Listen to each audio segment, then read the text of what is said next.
What are you reading, unknown?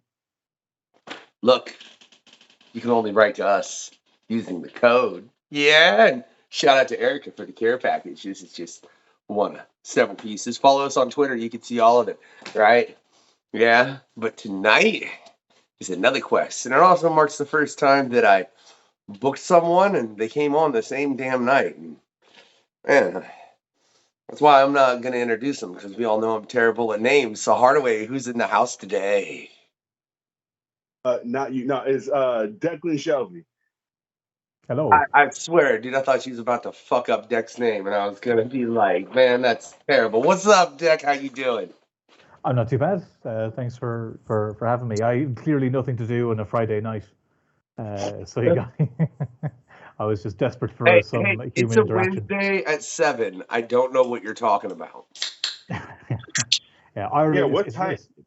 It's just after 1 o'clock in the morning here in Ireland. Oh, geez. Why? Well, I appreciate you staying up so late to talk to us. I thought I'd be working otherwise, to be honest. So, it's not a huge sacrifice. And man, can I say, we're just gonna jump right into some of the things you're working on. Did you get a chance to read Old Dog Hardaway?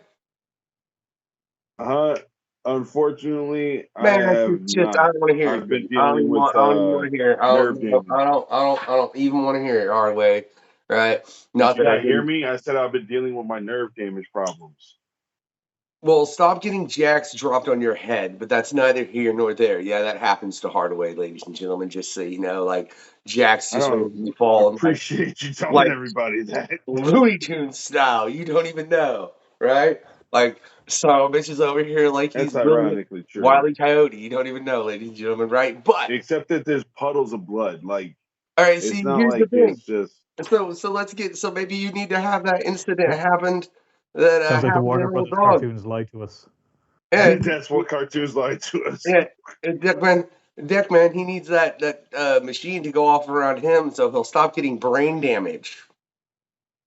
I'm not getting brain damage. It's the nerve damage from that car crash. Remember the one I fell asleep? Oh, Jesus. Let's just talk all about how Hardaway's destroyed himself. This is getting real. This whole quest, right? Like, dude, it's real. Right, it really is real. It's so scary. Look. All right, besides that and whatnot, my question for you, sir, is what made you get into comics and why are you still involved in comics? Well, once I got in, I decided there's nothing else I could do, so I might as well stick around.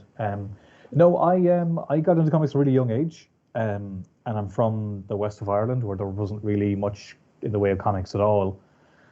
So when I did kind of get a chance to kind of like, it was like, I think it's different now. Like, if you're into comics, you can kind of get them anywhere. When I was a kid, though, it was much more kind of not forbidden, but like it was, you had to earn it, to get to really get to read them. You had to work for it, and I think that mentality probably stuck. And I've worked kind of like different jobs in my life as I grew up, and I always wanted to do comics, and I knew if I ever got a chance to do it as a real job, I wasn't going to mess it up. And here I am 10 or so years later, and they're still paying me. So, and I have no other life skills.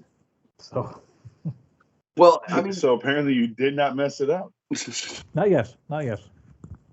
Well, and to that end, man, I mean, you're working with 2 of the top 3 publishers currently. You know what I mean? I mean, the only one you're missing on what you're currently releasing would be DC. Because like you were gracious enough to send me a copy of the first issue of Old Dogs, which I have questions after reading it. Good. The main one would be, wasn't he like really young and then he touched his eye and he got old again? Mm-hmm. Well, I mean, I don't want to explain things, but I think the thing you might, if you read it again, because I know I just sent it to you today, give it another read. I think what you'll notice is what looks like the present is not, and what looks like the past is not. So not to ruin, I don't want to spoil anything for anybody who hasn't read it yet, but effectively, and I definitely do. Oh, go ahead. Sorry. I didn't mean to interrupt you. Effectively, he can control how he looks. So while he's an old man, like the parts where he looks young, he's not young at all. He can just make himself look that way. So when he looks in the mirror and touches his eye, like it just is. It's like a muscle. His muscle releases and he goes old again. So he can change his appearances effectively. So when you read it again, notice that like what you think is set in the past isn't, and what's set in the present isn't. I read it twice just to let you Okay. know, and I was kind of like, does he have like? Can he just change? That's kind of what I thought. Like, can he Good. literally Spoiler. change from one to the other as far as the way, which is crazy. All right, like I think it's a very interesting dynamic that you've added into what could have been far more of a basic story, in my opinion. You know, like that adds a whole nother level. Because obviously, I don't know how much I want to say to like give away. Spoiler alerts. I will clip you. I'm I will clip. I if will I clip say you. anything that you're No, like, I haven't read that quite put out yet. the main No, my question that we really need to ask in this situation is do you prefer to draw for the major companies and write for the major companies, or do you prefer to write for your own independent? I would say I prefer to write for my own, but by like a nose. Like I broke into American comics like as an artist. So I've worked for Marvel since 2010, and I really love drawing all that stuff. I loved, I've gotten to work on Batman, I've gotten to work on Wolverine. I know if I did Moon Knight. Um, I've gotten to do some really, really cool stuff, and I really, really enjoyed all of it. But the stuff that you get to come up with on your own is more satisfying because you own it. You can do whatever you want with it. There's more kind of opportunities there. But at the same time, like I still love drawing like I draw X-Men last year. I mean, like it was amazing,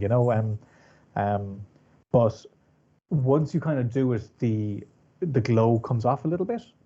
And while I enjoy, I mean, I don't have any complaints. I love doing all of it. But Old Dog is the first project that I've written. I've written some stuff for Image that I didn't draw, and I've drawn some stuff for Image that I didn't write. Old Dog is the first book that I'm actually doing everything. So it's hard to beat that level of satisfaction, when I can just have an idea, write it, draw it, ink it, color it, and then it's out in the stands. That's pretty cool. Does that add a different level of pressure to you doing that as opposed to, I mean, because it's all on you. If somebody don't like the art, it's your problem. If somebody doesn't like the story, it's your problem. It's definitely in the back of my mind, all right. Because at least when you work with an amazing writer, they'll make you look good. Or if you work with an amazing artist, they'll make you look good. But if you're just doing it all on your own, there's no safety net. So you kind of, it's all. I can't fob it off on somebody else. I have to take responsibility. But yeah, that was definitely the thing with Old Dog before it came out. I was definitely nervous because I'm like, I'm flapping out in the breeze here. There's nothing to hide behind. The surgeons what do you call it when you go to hospital? You have to wear the gown. The gown is exposed at the back. You got a bit of a breeze coming up the back. Yeah, huh? yeah. See, I completely understand, and I know Unknown understands because we have both mixed, mastered, and recorded our own music. Oh, there you go. Yeah. And when you take it to that level, it is like when you've taken it from the beginning. I mean, the only thing I haven't done is actually made the beats, which my brother DKB, the other half of Kill Factor, has. So he can very much say it was all on him from the beat to the end product. And I know Hardaway and I, that's one thing we can't. I imagine yourself. If you're not a little scared, then it's not really. Then you're not really in it. That's one thing. It's one thing when I was kind of feeling a bit of pressure leading into it, I realized, if I wasn't scared, then there'd be something wrong. It means I'm not really putting everything into it, and I'm not worried about like it's the difference between like worrying about what everybody will think and just like really committing fully. It's not necessarily what everyone will think it, but I think you need a healthy fear if you're really trying to do something creative. I can agree with that, man. Now, just to let everybody know, Old Dog issue 4 is about to drop, right? Yeah, I had to kind of take a break because basically because it's so much work, the schedule caught up with me. So issue 1 to 3 are out now, and issue 4 will be out May 10th. I'm currently thinking issue issue 5. Wait, I'll show you. It's a bit of... little teaser for everybody there. Yeah. That's not fully inked. I need to do the black spotting, but That's just got to be a totally different level of pressure compared to like the other book that you're currently working on. One of the other 2 books that you're currently working on, which I think brings a different level of pressure. You want to talk about fear, because to me, the other book you're working on is the greatest sci-fi horror movie ever made, or at least within the top 3. You know, that being Alien. I mean, I do another image book called Time Before Time, and I co-write that and do the covers, and that's not. I work with like another writer on that, and that's like a more kind of a fun, creative jamboree. But I am writing the new Alien series at Marvel, and that is, I mean, there's definitely pressure. But I remember I told a friend of mine who's like just kind of into comics. He's not a huge comics reader, but of course the generation that we are, he was like, what? And he was like, you better not mess this up. And I haven't had like a regular person say that to me before, you know, a non-comics person.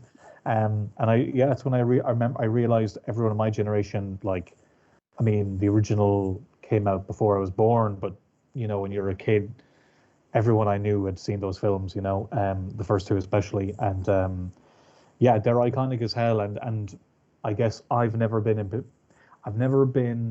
written some stuff at Marvel, but I haven't kind of like, this is the first kind of like running a franchise type project. And this franchise, it's not just a superhero book. Like if it was like, you know, Captain Marvel or, you know, Winter Soldier or something, people love and hate those characters, whatever. But like Alien's a very, very different bag.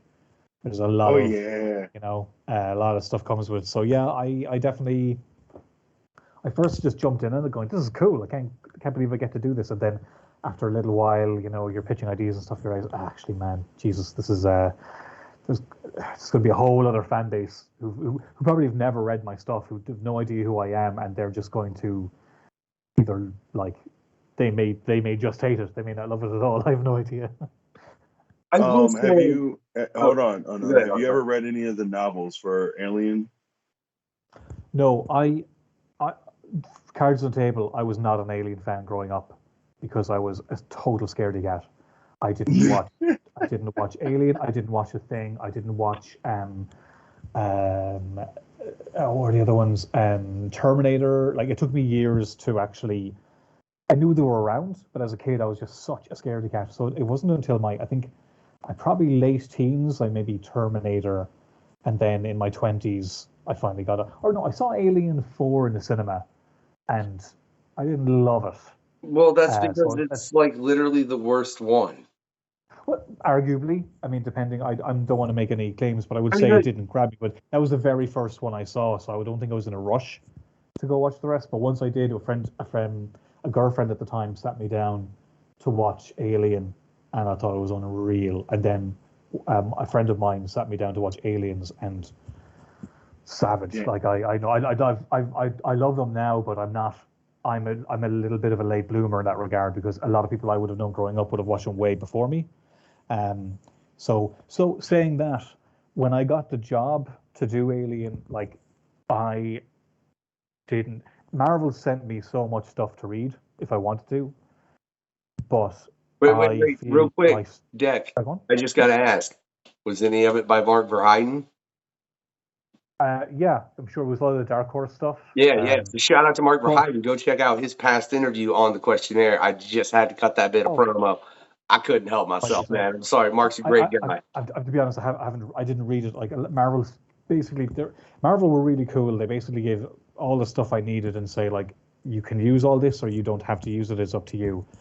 I decided not to, because I wanted to come at it as fresh as possible, with the original source material in my mind, because there are so many like Alien comics over like the 30 years, whatever. My feeling was that I was going to get overwhelmed and then start second guessing. So I've made the decision to kind of just focus on the beginning, and then, you know, there was some stuff I kind of pitched the 20th we're gonna. Oh no, that's been done. I was like, bollocks. So there was some of that. Well, but I prefer. But say, I felt I didn't want to become overwhelmed by the material, and rather just try and just come at it with a kind of a clear point of view. If that makes sense. Oh yeah. No, I completely understand because, like you said, there's a lot in the Alien universe. It's like one of my favorite universes in franchises. But I will say this though, if they never told you or anything like that, just so you know, in Aliens, any creature, be it an alien species, all the way to something on Earth, any creature can be incubated by them things, by xenomorph. Mm-hmm. It doesn't matter what it is, even insects. Mm-hmm.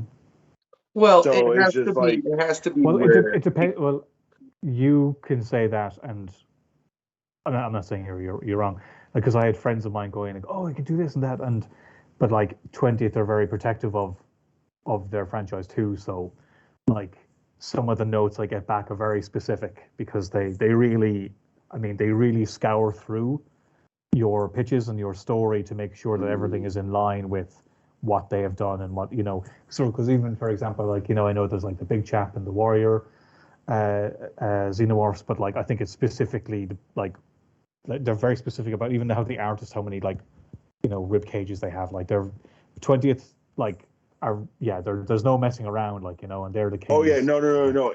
I'm sure any of the humanoid forms and whatnot are fucking like this, and this. I just remember reading in Bug Hunt that they had insects that are roughly about yay big, that were from the xenomorphs and whatnot. They landed on a little asteroid, took over. No, I think yeah. I mean, they're yeah. It's not just humans that they can incubate. See, definitely. but I do want to problem point is, out. of course, all you want to do is see the. I remember my problem when writing the book was I was thinking, because I'd also think of it from an artist's point of view, is that like, man, I want to draw the xenomorphs because they're so cool. But the strength, I think, of how scary they are is like the less you see them, the better. You know, be very careful about it. So, like, especially, you know, the first film, it's only in the film for like, was it like 7 minutes or something, famously. But I also know that, like, from an artist's point of view, like, I want to draw them. So it's that was my first, I remember, problem kind of coming to it was like how, because I mean, I'm going to write it. I'm going to want to write it so the artist is going to want to enjoy drawing it. So I'm like, what can I give? What can I give to the artists to like keep them going and keep them engaged while also kind of like really doing what I think is like trying to tell a classic alien story in the purest way, you know. And Andrea has delivered in spades. Andrea is actually like, he has all of the, like, I had a call with him at the editors, and he has so much alien merch, and he has like the models, and I was like, wow, okay. He added something in issue 1. So issue 1, there's a detail, just a small thing that I wasn't aware of, but he knew all this small little minutia of the world. So he's actually added stuff I didn't even know about. So, you know, I feel like he's the real alien expert. I mean, that's got to be helpful as far as you have an artist that's deeply embedded and knows so much about the alien lore. But I think, as far as what you would say, that's true, because like I said, I didn't want to get bogged down by a lot of that, but it's so helpful to have somebody who is more bogged down, and like he's kind of suggested some things that I know that we can't do. So I have the kind of advantage of having a kind of slightly more zoned out overview, and he has the kind of inside minutia. So it's, and even like one thing I loved about the pages, which no one's seen yet, but I'm dying to show them off. His attention to detail of the environments is fantastic. Like, it looks like the sets, you know, like, you know, so I know myself sometimes if I drew like a futuristic kind of cabin, I would just kind of make something up. Just because when you draw comics, you kind of got to just get to the end point. But when he handed in the pages, I'm like, wow, the clothing are in that kind of, you know, futuristic but designed in the 70s look that I love about those first 2 films. He's just got it down. Can you let us know, Def, like what period are you really putting this? And by that I mean, like, is it more during the time of the original Alien film? Is it more during the time of like the second film? Because I think that's It where is. typically the books tend to play. Yeah, well, what Philip and the rest did, I think, it kind of takes place after the first film, and he's kind of moved on. This story takes place between aliens and the beginning of Philip's story. So, especially with being in issue one, I kind of just wanted to have as clean a slate as possible. Again, Marvel were like, you can take what Philip has done and move that forwards, or you can. What you have to say was really cool. You'd worry sometimes with a licensed kind of property, they'd be very specific about what you can't do this and you can't do that. But it's actually pretty wide open. But this is basically set just before the first Marvel series. Sorry, you have to because correct me if I'm wrong. That's Bloodlines, right? Yeah, that's right. Bloodlines. Yeah. So it's set just I think I can't remember the year exactly, but I think it's maybe 5 years beforehand. I don't know. I mean, I suppose I could probably figure it out real quickly if I took a sec. So where's mine? So in that time period, look. All right, I fucking love that series, the whole entire thing. Mutants.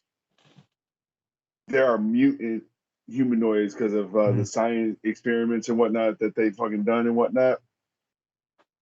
I would love to see some mutants in the series. Just saying. Now, I mean, you might have them in there, you might not. I'm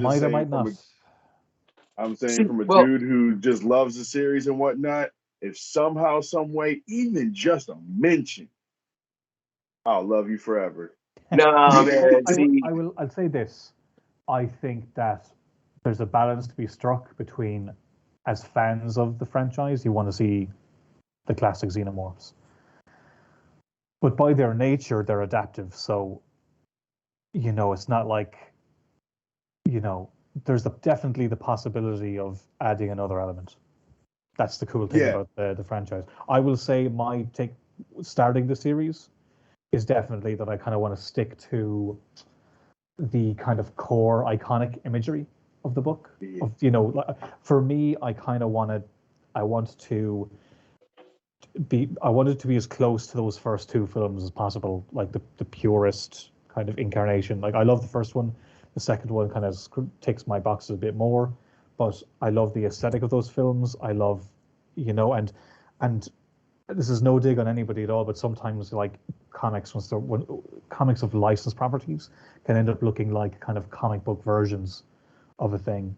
Whereas what I was trying to do with this is create a very strong visual aesthetic to the book that was kind of more in line with the films, or like, and kind of harken back to the Dark Horse stuff, As someone that's I think when you see the pages, like for example, they showed the Alex Maleev cover for Alien issue 1 yesterday, and like I think that felt very Dark Horsey to me.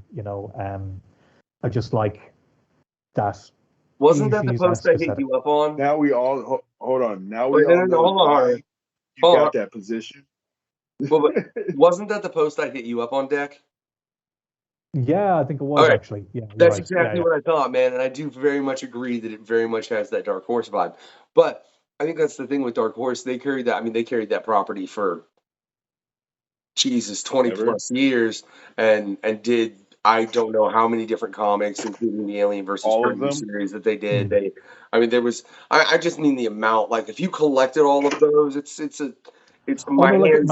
Marvel sent me. They've done omnibuses of the Dark Horse stuff, and it's two massive omnibuy, whatever you call them. Like I do remember when you look at the comics. Like I said, I didn't read all of it, but like I did read Alien Salvation when I was younger. You have the Mike Mignola, Dave Gibbons story, which is just like a perfect comic. I remember. Did you ever read? Was it Wildcats versus Aliens? Wildcats versus Aliens, I remember that. And what I loved about that was, like, that is arguably a crappy crossover comic, but the fact that they used the aliens, the xenomorphs, to kill off all those characters in canon was amazing. Like I just remember going like what like so much are dead after that miniseries. The kids killed them off.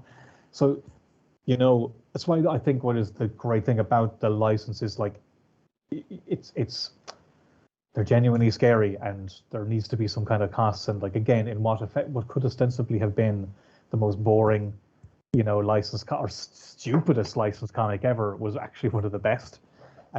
I love the Superman and Aliens series with Kevin Nolan to it.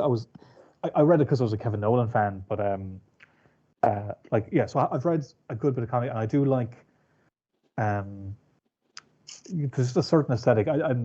Jay, you were saying, that's why I got the gig. I don't know why I got the gig, but I think the editor. No, I said we all know why you got the gig. Oh, and why? Because of the way you spoke about how you wanted to keep it as close to the original, but still fresh. You wanted to pay homage from what it sounded like. It is, but that wasn't kind of like, it wasn't like Marvel knew that, like a really good editor at Marvel is going to see potential where it's not obvious, like the obvious thing to do if you have a license with like this is just get a big writer, get a big name. But that's not always necessarily the best move, What I remember why I did a Nick Fury serial for Choosing Sides 2 that Marvel did a while ago. And in that, I did a Nick Fury serial through this anthology series, and the editor, like, I hadn't written and drawn for Marvel before, and he said, "Do you want to write and draw this serial?" And I'll always appreciate that editor had the foresight to kind of see my work and go, "Hey, this guy could probably handle this." And they could. It was great. I just got to ask, can we ask who that editor was? That was Will Moss. Okay. Yeah, and I worked with Will on a Immortal Hulk one shot a year or so ago. It was part of the whole Immortal Hulk series, but I did a one shot with Will, and Sarah Brunstad was the assistant editor on that book, and Sarah is who offered me Aliens. So I think I was talking to her, going, "Oh, like what made you?" When she emailed me, she was like, "I really liked working on that one shot with you, and there's some, it's kind of a horror comic, so." You don't realize sometimes when you're doing a job, you're auditioning for another job. And I didn't realize I was, auditioning for, but not that was on the table at the time. So, and to be fair to Sarah, she has been really great to kind of give me the space to like do that. Like you could have a top down thing for like, these Marvel comics can't look like the Dark Horse comics. They have to look different, or you never, sometimes there's these company edicts, you have no idea.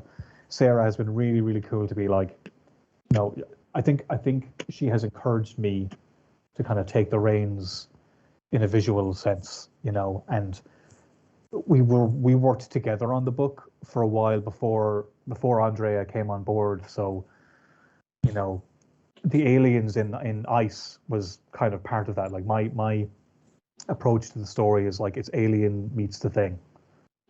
Oh, nice. And see, that's definitely something that we've discussed with past creators we've had on the show, as far as the difference between working for a company like Image, to where you're typically dealing with something that you're creating, as opposed to working for Marvel and DC, where it's like, this is a property.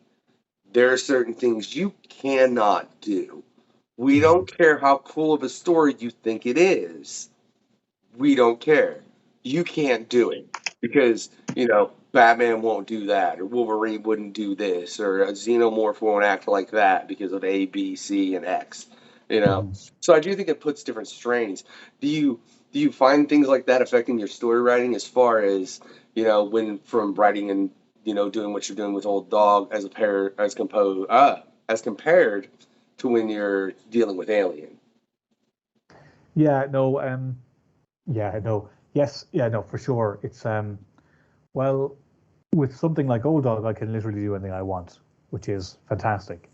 Also, that's very crippling, because if you can do anything, then what are you going to do? Whereas I will say what I do like about working for the company. So like, it's different. Image, you don't work for Image, you work with Image. At Marvel, you don't work with Image, you work, with Marvel, you work for Marvel.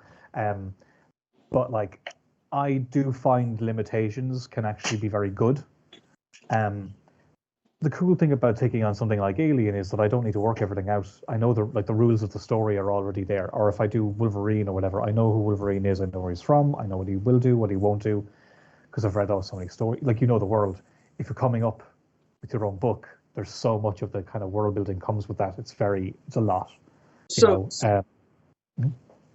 in that, man, I'm curious. We're just gonna cut to a questionnaire, which hopefully y'all will be able to check out everyone's questionnaire soon and be able to see what the hell we're referencing in all these shows. Because the website probably won't be set up by the time this episode drops. Because damn, bro, I got you on really quick between hitting you up and you know what I mean. But there's a questionnaire website in the works. I got finished because it's a lot of shit to set up. But you're clearly working on a comic that comes from a film. Why do you think it is that there are no comic book films that do the comic justice, bro? I love that answer. Well, it was a bit of a smart answer. No, I don't think that's strictly true. I think there's probably more bad examples than good, and your quality it's subjective at the end of the day. Like, very true. I hate the Watchmen film, but I really liked the series. You know, it's. I was on a panel one time with writers, and somebody was asking about like your ideas, and I remember saying like ideas are bullshit. And I was really, and then I noticed all the writers around me got quiet. Because my feeling is like, you know, if I do an Alien comic and somebody else does an Alien comic, they're going to be two different comics. Or if Andrea wasn't drawing this book and somebody else was, it would change the comic. You know, I think what matters is anything can work. Or what was it? There's a quote in 30 Rock from Jack Donaghy. He's like, "There's no such thing as bad ideas, just good ideas that go terribly wrong." Like I think, I think we're in an age now where there's so much of it. You know, the stuff that kind of bursts through is pretty hard. And there's lots of reasons. I mean, me and Andrea can make this Alien comic. If I was going to try and make an Alien film, how many people would need to be involved? Like 300. You know, for this book to be made, at least two, at least 200, yeah, if not 3. It would. Well, yeah. I will say this. It depends on what you're trying to make. If you're trying to make an Evil Dead film, like the original Evil Dead film, he said Alien. He said no, Alien, but bro. Yeah, Alien. So you're dealing with already a franchise that, like, you know. Let's say somebody gave me the reins to do an Alien film. Like, what is it? You're going to have to factor in like what the budget's going to be. Will it make its budget back? You know, what is expected? You know, what's blah blah blah blah blah blah blah. You know, all this stuff is already there before you've even done anything. And the amount of people, like the more money involved, the amount of people that needs to go through before any line gets approved. Whereas with a comic, there's what? Editor, assistant editor, me, the artist, colorist, letterer. Okay, that's 6 people. And that does need to go through higher ups at Marvel and 20th. But again, you're talking, 9 people max. It's a lot easier to tell a story with less hurdles, financial hurdles and editorial hurdles and studio hurdles. It's much easier to just kind of tell a focused story. If you're going to make a film, there's so many people you need to please. Therefore, and like more eyeballs on something doesn't necessarily make it better. You know, it might make it worse. It might make it the same. You don't know. But I think that's a problem with, like, especially with successful franchises, is a level of expectation, creatively, financially, commercially, you know, critically. That all that stuff comes into play. Like, it must be so hard to make any film. You know, any film, any of a licensed property. You know, it's hard making any film, of course, but that it's stuff absolutely is so much funny that you say that, Deck, because shout out to Doug Wagner. Check out what he's dropping from Image currently, which is Plush, which has been bloody well wonderful. But when we had him on a while ago, exactly what he said was, "Man, I've dealt with some Hollywood people, and I regularly don't know how anything good gets made." Well, there's so many masters to serve there. Like, how can you? Must make it so hard to make any decision, any creative decision, because everything's going to be like picked away at. I have a question for you. We ask almost everybody this one. Yes, I am single, ladies. Hey, ladies. Yeah. But now this is the realest question of them all, though. Mm-hmm. I'm the only one who asked this one. Who would write, compose, and perform your life's theme music? That's I have a lot of dead air while I think that one over.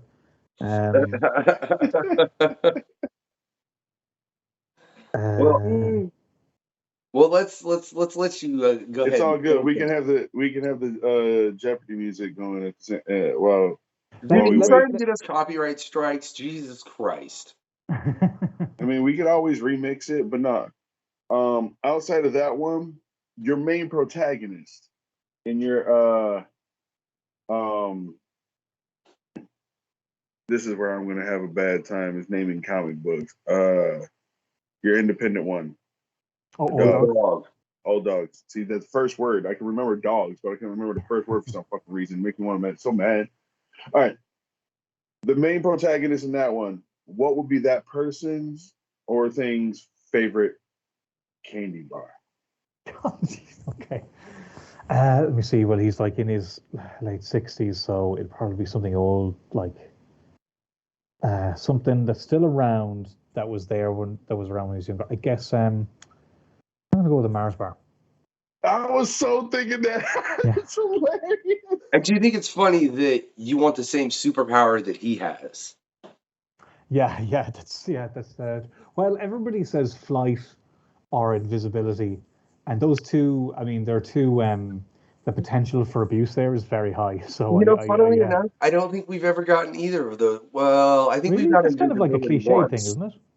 Huh? For normal people, but for comic book people, apparently they think their hair is a superpower, or their ability to convince people to do things. That question wrong on the questionnaire, and I phrased it as, "What is your personal superpower? What is your personal superpower?" And the way we got some of the greatest answers. Oh, sorry, I didn't. Sorry, I must have answered that while reading it. No. He worded it wrong in the beginning of the questionnaire from all like the first 12 episodes. It was worded completely wrong. So it was always asking like, "What's your personal superpower?" And everybody was like, "Well, I'm really good at writing, or I'm really good at this." And then Stephen Grant said my hair, and I lost my shit. Well, there's not a lot of older guys that would be able to say that. Mine to that would probably be stamina. I think I'm I can work pretty long, pretty hard, and just kind of hunker down. I'm pretty good that regard. It takes I if I'm going to quit out of exhaustion, it takes a lot. Not necessarily a good thing to be doing, but running this show this late with us, man. But I'll tell you what, you know the stamina.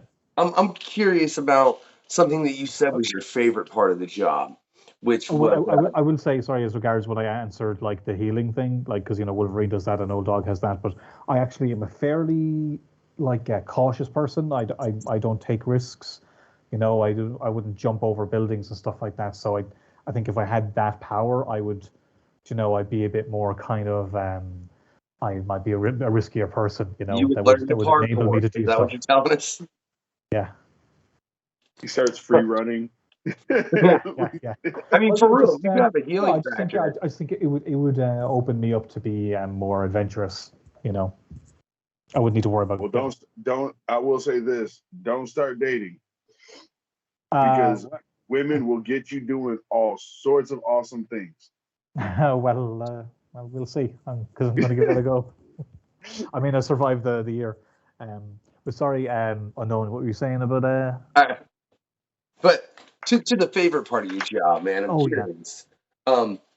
I mean, because obviously you have to do a lot to get to the point where you're inking. Why is it that that's the spot in your job to where it's just you consider it your favorite? Because Tony Fleece said the same thing.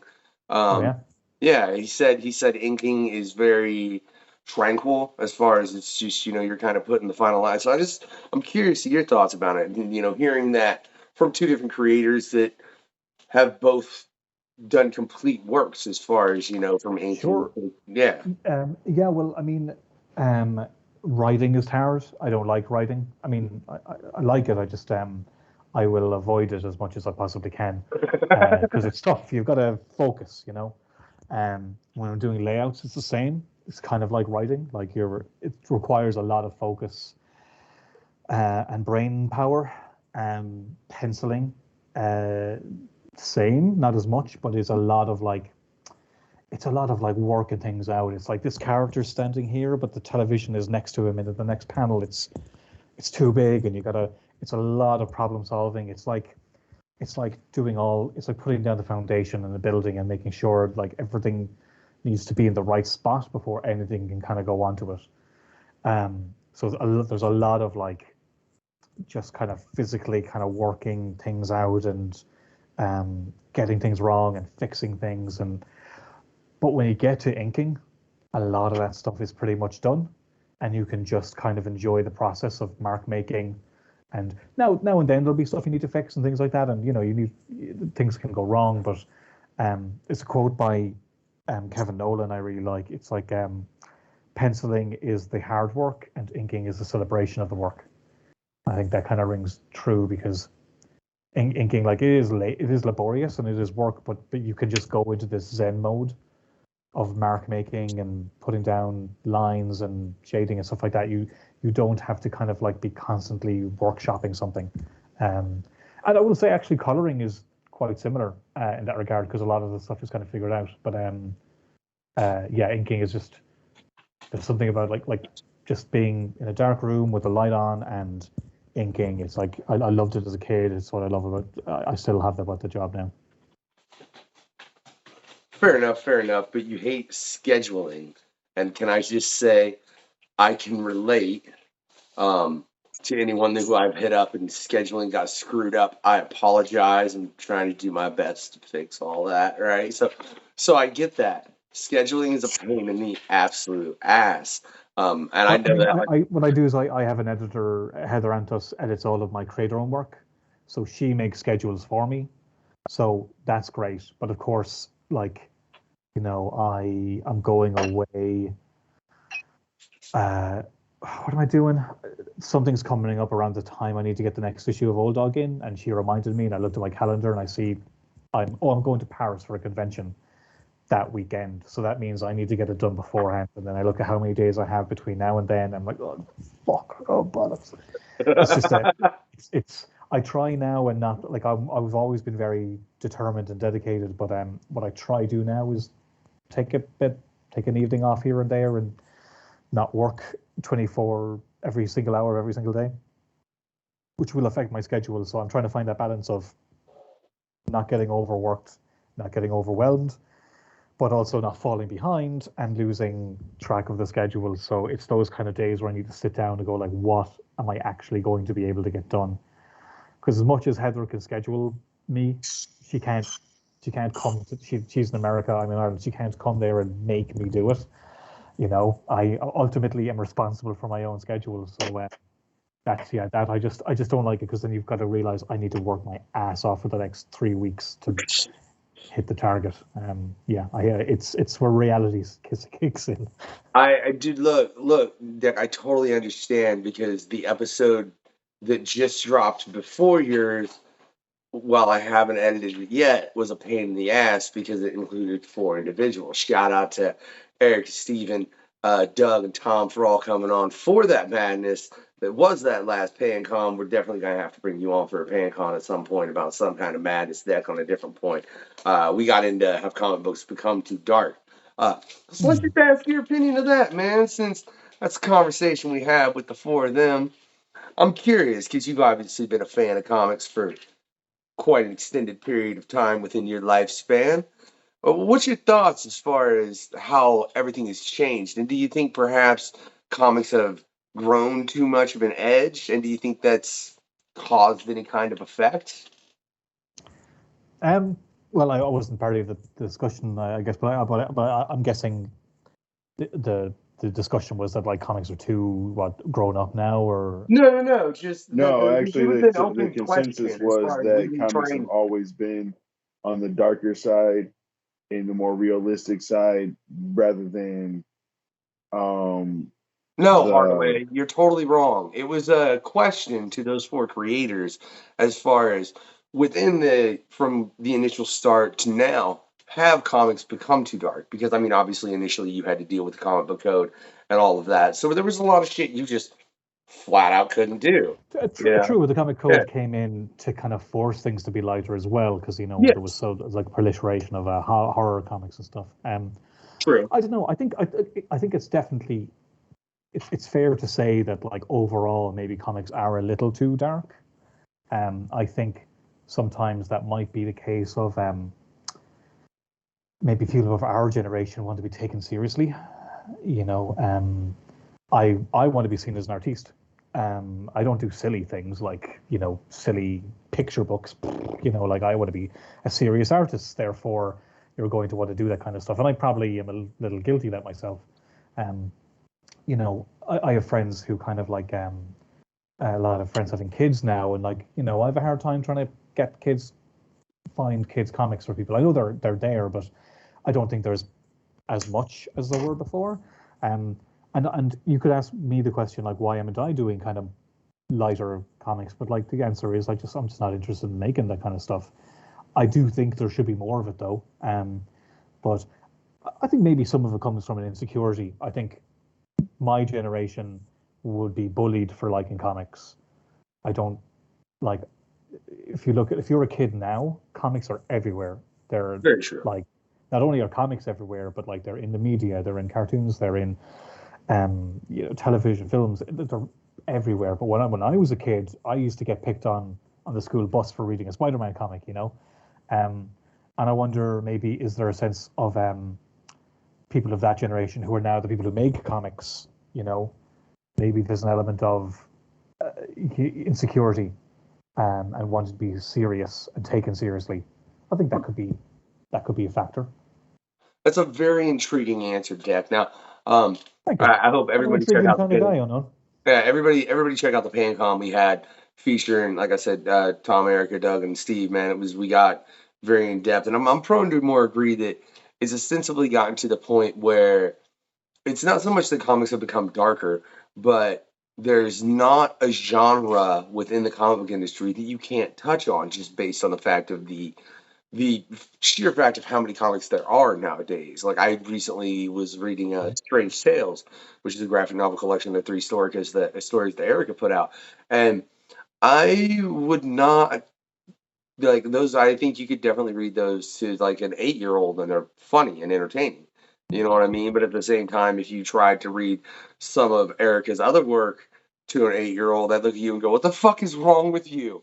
Right? Well, like to be fair, I mean, a lot of media has gotten dark. Like, think of what you could see on TV 20 years ago as regards swearing, sex, violence. Like now, pretty much anything goes. You can see. Now the problem is like, what could you put in front of a kid that is appropriate? Like, now there's a Scooby-Doo cartoon that's all like mad. Sex and that's stuff for like that. that's definitely for adults. The Scooby. Yeah, well, of course, no, it is for adults. Right. But like, if you were a kid and you were flicking through and for cartoons, you might. I'm not saying there's anything wrong with them doing that. By all means, do whatever you want. But all I think so much of pop culture now has gone dark. Has got like, I'm not saying for better or worse. I mean, arguably for better, but I wouldn't want crazy censorship or whatever. But you forget somebody told me the Batman animated series there were no guns. I remember there being guns, but apparently there's no gunshots, or it's always a kind of this could be totally wrong, but it's some kind of blast, but they were very particular about like gun violence in that cartoon. I don't remember that. I remember there just being guns, but yeah, I remember guns, and I personally, I've never been a big Batman fan.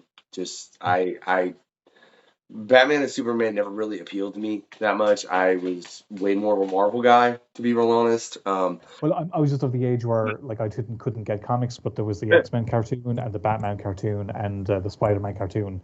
Those were the things that really got me into those American characters. Don't hold me to that now as regards to the Batman cartoon, but I just remember it might not have been that cartoon, but maybe it was X-Men. I don't know, but there was some cartoon where I remember there being like gun violence or guns in it, but no actual. The way they did it for kids, there was a way to basically. Sorry, my point was they were able to work within their censorship to like get the mess, do what they're trying to do without being overt about it. Now things are so much freer, things are looser. So I think a lot of media has gotten darker. Of course, there's still plenty of stuff for kids. It's not like there's nothing left or anything, but I do think a lot of the cartoons we were growing up, if you look at them now, they were definitely for kids. And now those properties are not really for kids. They're kind of more for young men or, 20. I would say Thundercats is subject. All I know is look, there's Just even a little alien. bit. Look, there's even alien books for kids. Okay. Freaking All right. hilarious. That's very cute. This is for kids, man. I mean, there ain't no words or nothing in it, but it's just Yeah. you could take it and make up a story, and totally. Yeah, You could take this to a kid. There's no, yeah. Well, See, gentlemen, I'm not trying to cut this short or anything like that, but my phone is on the verge of dying. I had a lot of stuff to do today. you're an asshole, Hardaway. What's up with that? What percentage you at? we've been on an hour anyway, so What percentage you at, Hardaway? Like 4 or 5%. All right, well, crap. 5%. Fine. All right. So, we haven't gotten into a lot of time before time, which is honestly the one piece of your work deck that I did not research much. Is there anything you'd like to say about that, just to let people know? yeah, sure. Thanks, thanks, man. Yeah, Time for Time is a crime sci-fi series written by myself and Roy McConville, who's the writer of Spawn, and co-created with Joe Palmer. And it's basically a kind of a Looper meets Saga type time travel story where criminal gang will smuggle you back into a better time. Wait. You mean Saga as far as the book by Image? Yeah, like it's two people on the run, like. Okay, so is that not a graphic novel yet?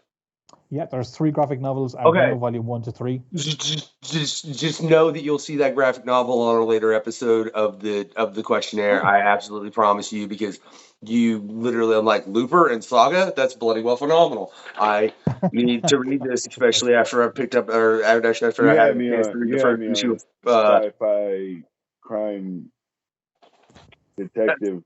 Yeah, stuff. perfect. I was like, yes. That's exactly it. Yeah, we've got the issue 23 is out next month. But right. yeah, the first 3 volumes are out now. I'll definitely be picking up that graphic novel, as well as once Old Dog drops in graphic novel, I'll be picking it up as well. Man, comics take up so much damn room, right? And I would honestly pick up way more if it wasn't for, and I'd probably even, whatever. That's a whole nother story, man. But look, everybody out there, get your comic on, right? Make sure you check out Deck's work. There's all kinds of links in the description. But before we go, right, I just want to let you know, if you have enjoyed this interview with Deck, right, what you can do is send him some roast chicken, potatoes, broccoli, and gravy. Or, I guess you could send him another TNG bridge set, but apparently a friend of his already got him one, right?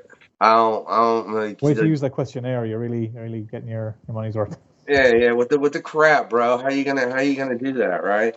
Right now, if you have not enjoyed this, did I take that fucking question off the goddamn fucking questionnaire? Did I really? Is that why I couldn't find it on the last goddamn one? And it ended with, "You haven't fucking." If you did not like this episode. Hey, actually, Hardaway, you didn't read the questionnaire, right? Can I just say what I was going to say? Would you shut up and answer the question? Did you read the questionnaire? I don't answer questions. I ask. All right. Well, look. Rock, paper, scissors, shoot, Hardaway, right now. Hardaway. Rock, paper, scissors, shoot. Throw one. Okay. Shoot. Rock, paper, or scissors? Oh, bro, it's going to be a rock. All right. Well, y'all tied, man, I guess. Whatever. That's some BS. And and I must have eliminated the question that I like to use from the questionnaire, and I'm bloody well going to have to re-add it. I don't know what I did. Ladies and It might be my gentlemen, if fault. you did not like, It might be my fault, man, because there was some questions I just couldn't come up with an answer to. No, 'cause no, I- that's fine. No, it's no, fine, it's man. fine. It's It's fine literally because I got something for him. I took the If you- question off. Because I've dude, the questionnaire has been modified several times within the Fair. 30, 40 episodes, whatever we're at now with this show. You know, like I said, If you'll all you be do able to check not those all out soon. Go like ahead, this Hardaway. episode and you just thought this interview was trash, then what I need you to do is just send him a bunch of scheduling stuff. Ask him to help you schedule shit. Oh, please, yeah. I hope everybody enjoyed this. Yeah, and hey, make sure, like I said, check out all the links in the descriptions. Get your comic on, ladies and gentlemen. And I don't know where my thumb is, but give it that thumbs up and shit. Like, subscribe, all that goodness. And have a good night, y'all. Like to play it like we. Anti-hero. Fuck Batman, I got the key. Anti-hero. Super